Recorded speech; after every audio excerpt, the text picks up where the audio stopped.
आद्यन्तरहिते देवी आदिशक्ति महेश्वरी योगज्ञे योगसम्भूते महालक्ष्मी नमोऽस्तुते।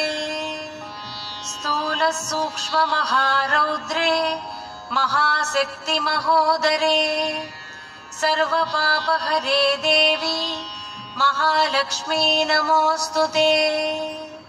पद्मासनस्थिते देवी परब्रह्मस्वरूपिणी परमेशी जगन्मातः महालक्ष्मी नमोऽस्तुते।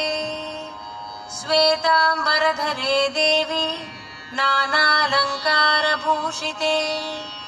जगत्सिते जगन्मातः महालक्ष्मी नमोऽस्तुते।